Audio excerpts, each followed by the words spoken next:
حديث راح يكون مهم فيما يتعلق بالوضع الحالي، الوضع السياسي، وسيما اتفاقية 29 يناير كانون الثاني. خلينا بالأول يتم التركيز على بعض المسائل والأساسيات من النقاش. اتفاقية 29 كانون الثاني يناير 2026 إحدى أهم الترجمات أشكال التنفيذ العملي لاتفاقية 10 من آذار 2025. اتفاقية 10 من آذار 2025 اتفاقية تتألف من 8 نقاط، 7 نقاط أساسية ونقطة مسلكية، نقطة تتعلق بتحديد مدة إنجاز أو إنفاذ هذا الاتفاق. مضى العام 2025 وفي بداية العام الحالي عام 2026 بعد حدوث تطورات في المشهد السياسي وتبدل كبير في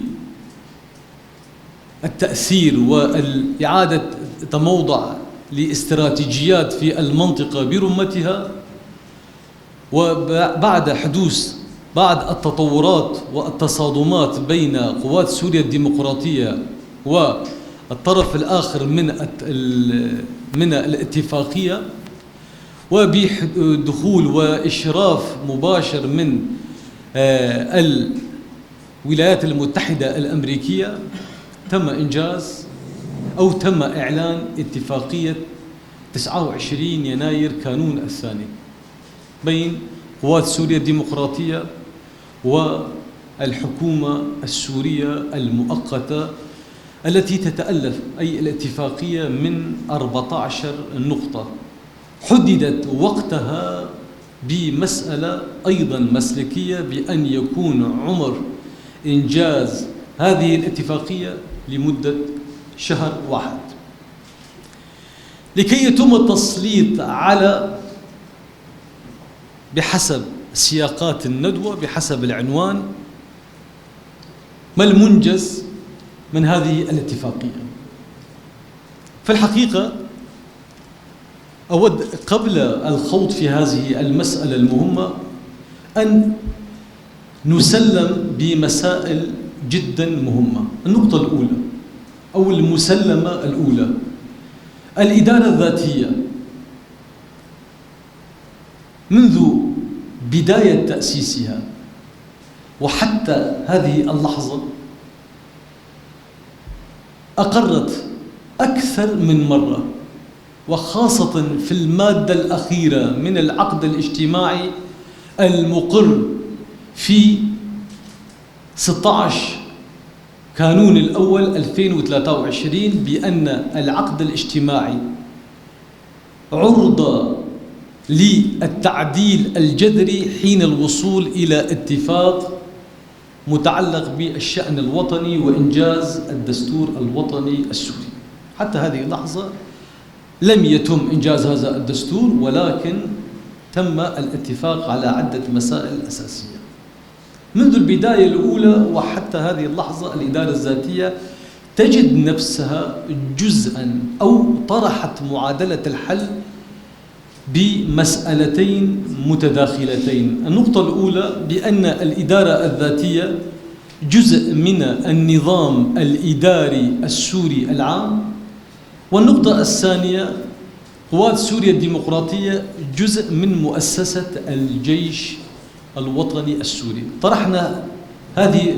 طرحنا لمثل هذه النقطة ليس بالمستجد وليس بالمرتهن، وإنما بالمقر، وفي أكثر من مرحلة. أتذكر في اتفاقية بين الإدارة الذاتية وهيئة التنسيق الوطنية في منتصف آب 2014 تم إقرار هذه المسألة فيما يتعلق بمسألة أن تكون الإدارة جزء من النظام الإداري السوري العام، وبأن قوات سوريا الديمقراطية جزء من مؤسسة الجيش الوطني السوري. وأيضا تم تكرار هذه المسألة أتذكر أيضا في الاتفاقية التي وقعناها كمجلس سوريا الديمقراطية مع الإرادة الشعبية في 30 آب 2020، يعني نتحدث عن هذه الأمور.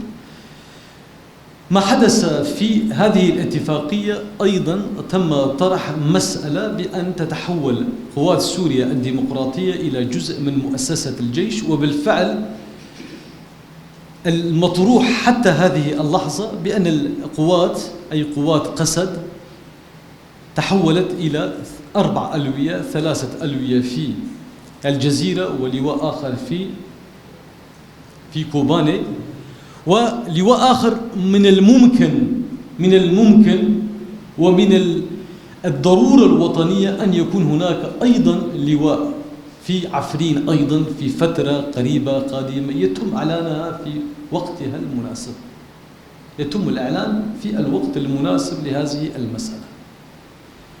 هذه المسلمة الأولى. المسلمة الثانية الإدارة الذاتية.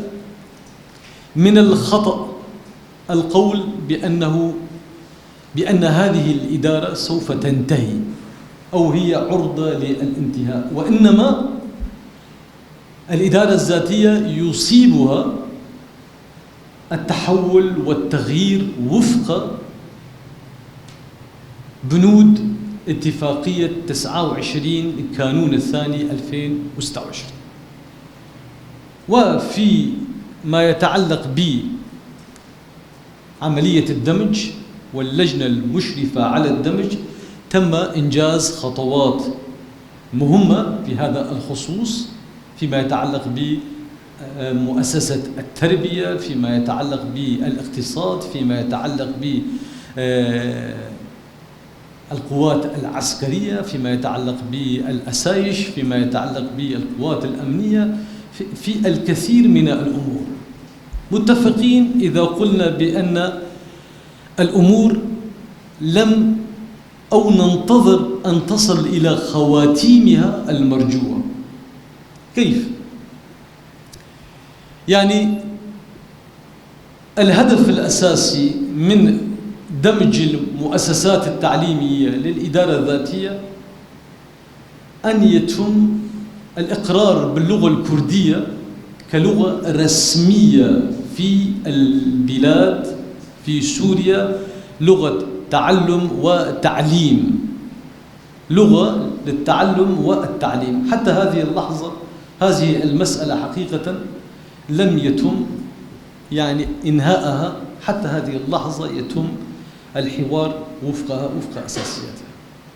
النقطة الثانية فيما يتعلق بالجانب الأمني، مثلا فيما يتعلق بوحدات حماية المرأة، هناك إصرار من قبلنا كلنا بأن وحدات حماية المرأة لا يمكن أن تنتهي وأن تتبخر، وإنما لابد أن يكون هناك حلول لهذه المسألة أيضا، فيما يتعلق بأن تكون هذه الوحدات جزء من المؤسسة الأمنية أو الدفاعية.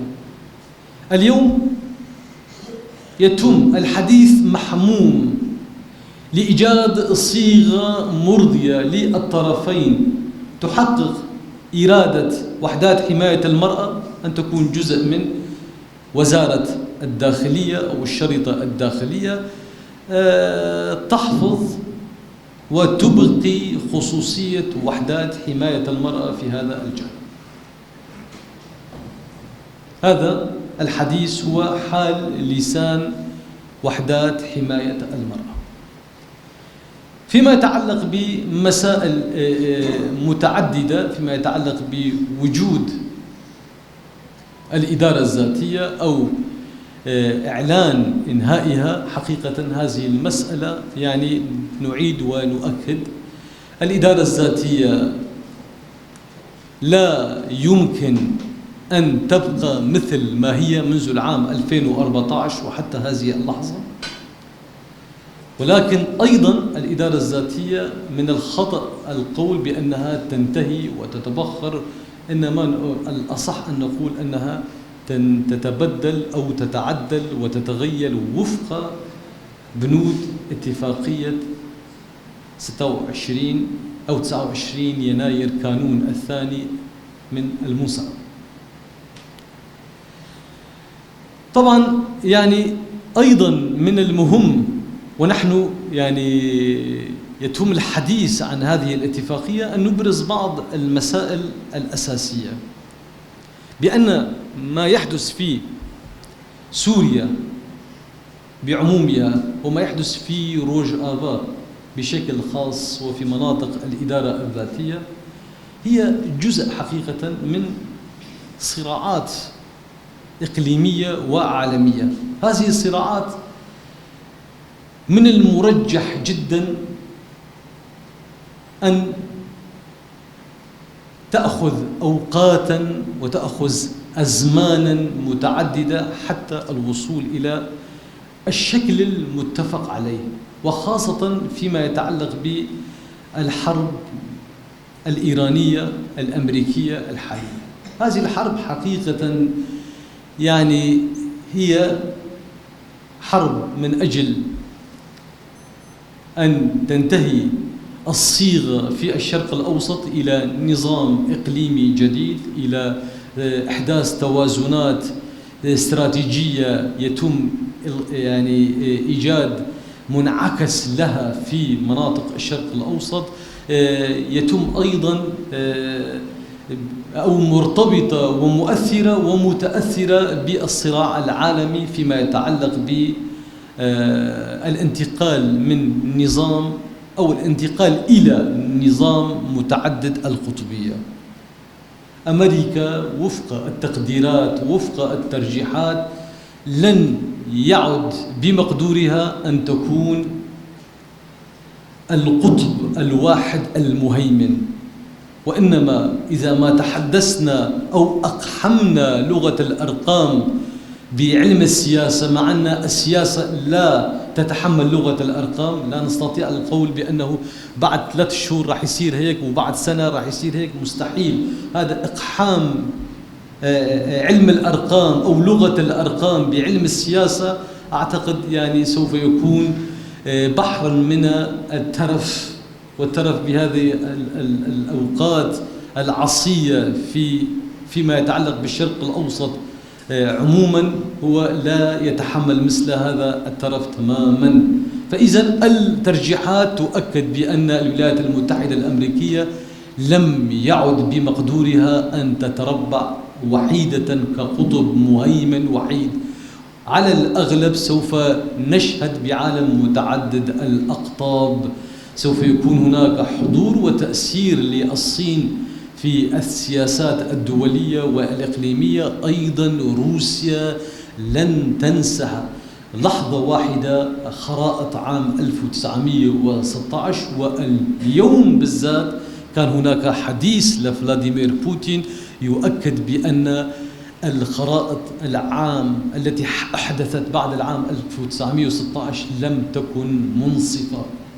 الحديث عن الخرائط يعني التأكيد بأن العالم يتجه إلى نظام دولي متعدد الأقطاب، وهذا الشيء بالتأكيد سوف يكون له تأثير دائما. الانطلاقة الأولى والتبدل الأول والتعديل الأول دائما يكون من الشرق الأوسط كما جرت العادة، وخاصة بالحرب بعيد أو قبيل الحرب العالمية الأولى من خلال إعلان هدنة موديرس 1918 وإنهاء الحرب العالمية 30 أكتوبر تشرين الأول 1918 واستسلام الإمبراطورية العثمانية وانتهاء الحرب، بداية انتهاء الحرب 1918. دائما الشرق الأوسط يبرز التبدلات والتعديلات الأولى من أي نظام. هذا الشيء حقيقة حينما نذكر مثل هذه الإقحامة فهو التأكيد بأن المنطقة المنطقة، ليس فقط سوريا وليس فقط الجوار السوري، وإنما أيضا يعني نتحدث عن القضية الكردية، نتحدث عن روجافايا كردستان، نتحدث عن الإدارة الذاتية، بأنها تتأثر بمثل هذه السياقات، ومثل هذه السياقات أيضا تؤثر بها. نعتقد بأن مثل هذه الاتفاقية هي اتفاقية واقعية، اتفاقية 29 يناير اتفاقية واقعية بين طرفين. أفضل توصيف للعلاقة التي جمعت بين الطرفين بأنهما كانا خصمين في أعوام 2011 و2012 في سريكانية، حرب سريكانية، مواجهات سريكانية، وفي 2016 في مناطق من عفرين. وانتقلت هذه الخصومة إلى نوع من المهادنة، وإلى نوع أيضا من التبادلات البنيوية التي طرأت في جسم الإسلام السياسي المتمثل بداعش أو النصرة، وثم لاحقا بأحرار الشام، ولاحقا بحراس الدين، ولاحقا بهيئة تحرير الشام. هذه الأجسام السياسية حقيقة فيما يتعلق بالعلاقة التي جمعتها أو ربطتها بقوات سوريا الديمقراطية كانت علاقة مهادنة، كانت علاقة خصومة، وحدثت في فترات مؤقتة علاقات تصادم.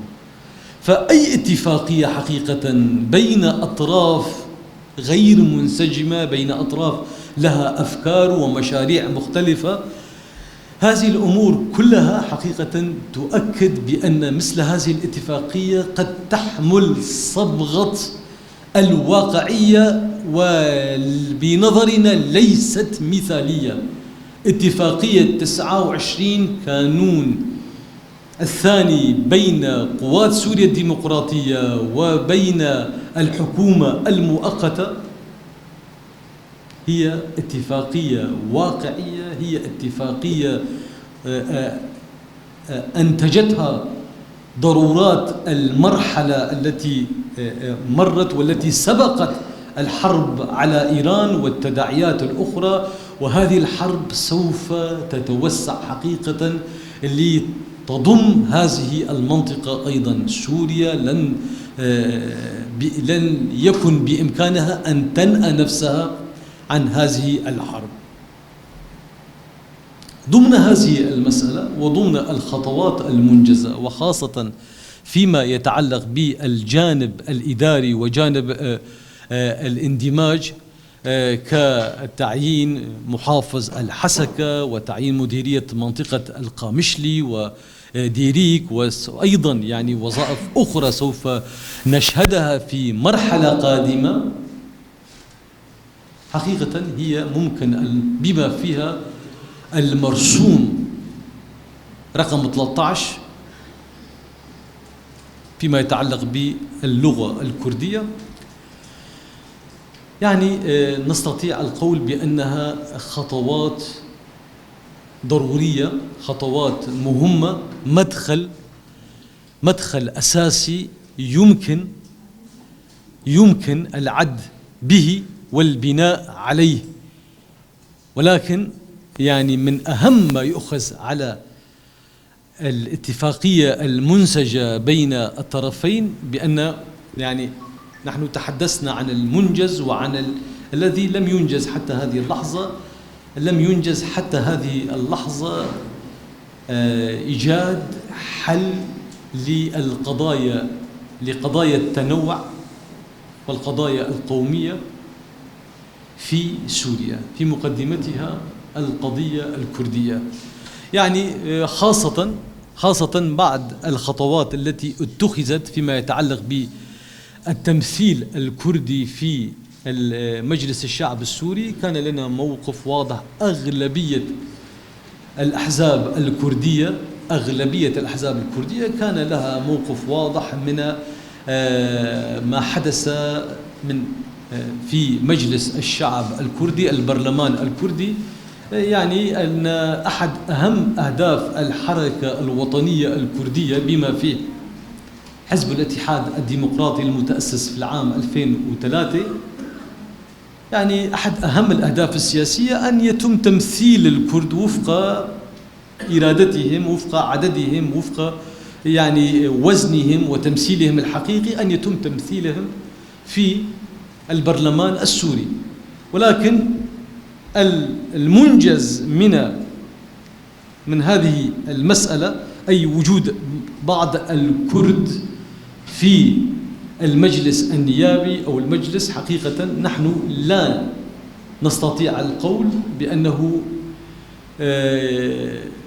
يستطيع أن يبعد الغياب الكردي. لا، الكرد مغيبون حتى هذه اللحظة وفق تمثيلهم، وفق إرادتهم، وفق وزنهم وعددهم في مجلس الشعب. قدمنا انتقادات ونقاط بهذا الخصوص فيما يتعلق بآلية تشكيل المجلس، وأيضا فيما يتعلق بتشكيل الهيئات الناخبة بهذا الخصوص. من الأفضل ومن المهم حقيقة أن يكون هناك حوار بين ممثلي كونفرانس 26 نيسان، الكونفرانس الكردي، والوفد الذي خرج منه مع السلطة السورية الحالية. هذا أيضا أحد أهم النقاط التي بتقديرنا لم تنجز حتى هذه اللحظة. ما هي الخطوات الممكن العمل بها بفترة قريبة قادمة؟ طبعا الاتفاقية يشير إلينا الإداريين إلى وجود 5 دقائق فقط. الممكن في الفترة القادمة أن يكون خريطة العمل أو برنامج الإدارة الذاتية وقوات سوريا الديمقراطية في فترة قريبة قادمة. المسألة الأولى أن يتم إدراج ترتيب لقاء معلن بين ممثلي كونفرانس وحدة الموقف الكردي والسلطة السورية. هذه النقطة الأولى. النقطة الثانية، لا يقتصر ولن يقتصر الدمج والاندماج